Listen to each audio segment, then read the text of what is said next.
Hola con todos, le habla Lady Falvi. El día de hoy venimos a hablar un poco más acerca de la filosofía del derecho, que es nuestro tema en general, y con ellos tenemos un tema especial que es la propuesta de la inconstitucionalidad. Con ello tenemos la ley 31131, que es la eliminación del CAS. ¿Ok?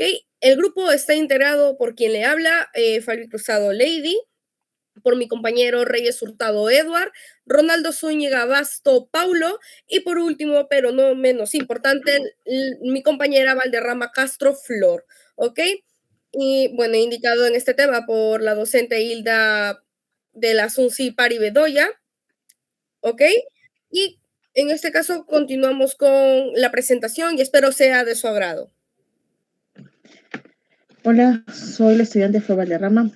En este caso vamos a hablar primeramente sobre lo que es el Tribunal Constitucional, dando una breve reseña, ¿no?, del trabajo. Como todos sabemos, el Tribunal Constitucional del Perú es el máximo órgano encargado de garantizar el respeto de la Constitución. Su función principal es controlar que las leyes y actos del Estado sean compatibles con la Constitución y proteger, por ende, los derechos fundamentales. A través de sus sentencias, el tribunal fija criterios de interpretación constitucional que son obligatorios para todos los poderes del Estado. En este caso, que estamos con este trabajo, con esta propuesta sobre la ley número 31131, el Tribunal Constitucional conoció una demanda de inconstitucionalidad contra la ley 31131, que tiene que ver con el régimen laboral cash, ¿verdad? Al analizar esta norma, el tribunal no solo evaluó aspectos formales, sino que ponderó principios constitucionales como la igualdad, la dignidad del trabajador, muy importante, la meritocracia en el acceso al empleo público y el equilibrio presupuestal del Estado.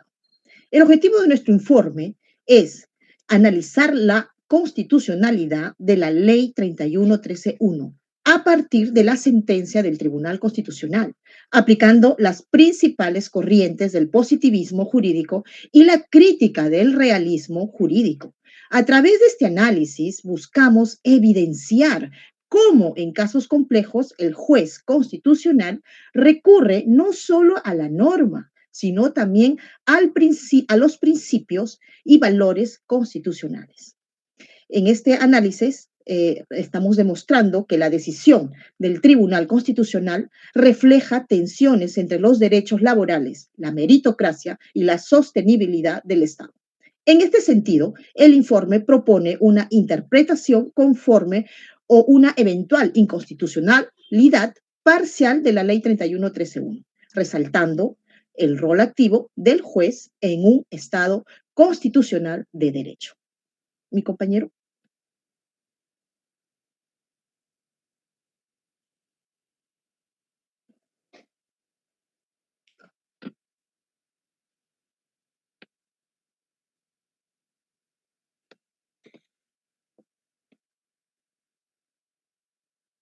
Continúa mi compañero.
Claro que sí. En esta parte nosotros tenemos lo que es el positivismo o metodológico de Hart, pues, ¿no? ¿En qué se basa? En las leyes primarias, como podemos verificar, tanto como también el origen y las secundarias, que es la regular de las leyes primarias, pues, ¿no?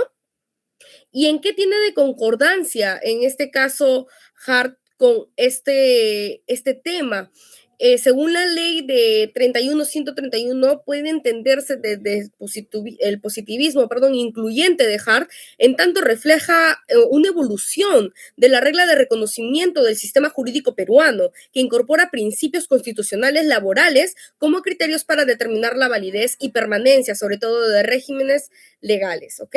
Sin recurrir también a una conexión necesaria entre derecho y moral. Según Hart, si el sistema jurídico decide que son derechos válidos las normas compatibles con la Constitución y la Constitución contiene principios y valores, entonces esos principios forman parte del derecho sin dejar de ser positivismo.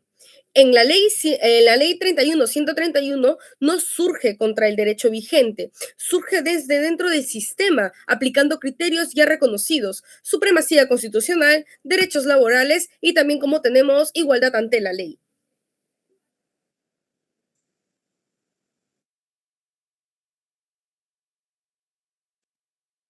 Ya, bien, continuando con la exposición, en este caso vamos a hablar acerca del positivismo crítico de Ferrajoli o Luigi Ferrajoli, o también denominado el garantismo jurídico. Cuando nosotros hablamos del positivismo jurídico clásico o el tradicional, esta fue una teoría que permitió identificar y diferenciar el derecho como las normas creadas por la autoridad competente, pero generalmente con independencia a lo que va a ser el contenido moral propiamente dicha de la norma. Cuando nosotros hablamos del positivismo crítico de Ferrajoli, esta fue una reformulación del positivismo jurídico clásico. Entonces, ¿qué buscaba esto? Compatibilizar o combinar la teoría positivista con las exigencias del constitucionalismo contemporáneo y que así busque contribuir a la protección efectiva de los derechos fundamentales. Esa va a ser su base fundamental o principalmente. Entonces, va a buscar respaldarlas porque son normas jurídicas vinculantes, denominadas así. Siguiente compañera, por favor. Cuando nosotros hablamos de la ley 31.131, esta ley tuvo como finalidad eliminar progresivamente el régimen de contratación administrativa de servicios, buscando la incorporación de estos trabajadores a nuevos regímenes laborales como son el decreto legislativo 276 o el 728. Pero hay que tener en cuenta que desde el enfoque positivista crítico de Luigi Ferrajoli, esta ley presenta serios problemas de constitucionalidad, básicamente porque va a vulnerar principios estructurales del Estado constitucional de derecho y va a desbordar los límites que la Constitución impone a los legisladores. Entonces, para el garantismo de Ferrajoli, esta ley puede ser criticada en su validez formal y material. Nos dice que el garantismo no va a concebir los derechos como meras proclamaciones retóricas. Dice que los derechos sociales tienen que tener o cumplir con garantías constitucionales reales y no pueden reconocerse sin respaldo normativo y financiero, que es lo que ocurre con esta ley, que se le da beneficios a trabajadores, beneficios como van a ser los decretos legislativos 276 o 728, pero sin tener un respaldo jurídico del poder legislativo y del poder, en este caso, del gobierno central. Siguiente, compañera.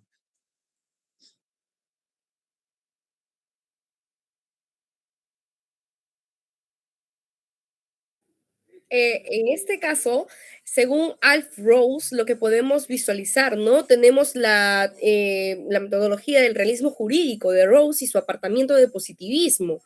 Dentro de ello, como realista escandinavo, sostiene que el derecho no es solo normas escritas, sino lo que efectivamente hacen jueces y autoridades. La validez del derecho no depende solo de su existencia formal, sino de su eficacia real. Una norma vale en la medida en la que guía conductas reales y es aplicada por los órganos del poder. El positivismo, tipo Kelsen, diría que el caso es válido porque fue creado conforme al procedimiento legal. Mientras no se derogue, debe aplicarse, sin importar su impacto social. Ross se aparta que no le basta la validez formal, le interesa si la norma, disculpen, funciona, si es aceptada y si produce efectos coherentes con la práctica judicial y social. Sí, según lo que podemos ver en este diagrama que estoy compartiendo, en este cuadro el H1, H2, H3 y HP son hechos condicionantes y C1, C2, C3, CN son consecuencias jurídicas condicionadas. Sin embargo, el profesor danés expresa que los predicados jurídicos como propiedad, aunque crezcan o carezcan de significado y referencia, permiten considerar otro modo de presentación en donde estos predicados cumplen una función muy útil en cuanto a la presentación de complejas reglas que articulan las normas jurídicas. De antemano les agradecemos sobre todo su atención y su interés acerca de estos temas, ya que son bases formales, en este caso para nuestra carrera, en la cual nuestros compañeros y la persona a quien les habla les permite tener un poco de expansión de conocimiento acerca de estas normas jurídicas y estas leyes aplicadas en base a no solamente, como podemos visualizar, no es algo reciente, es algo en la cual ya nace y tenemos una base entre ellos. ¿Sí? Muchas gracias por su atención.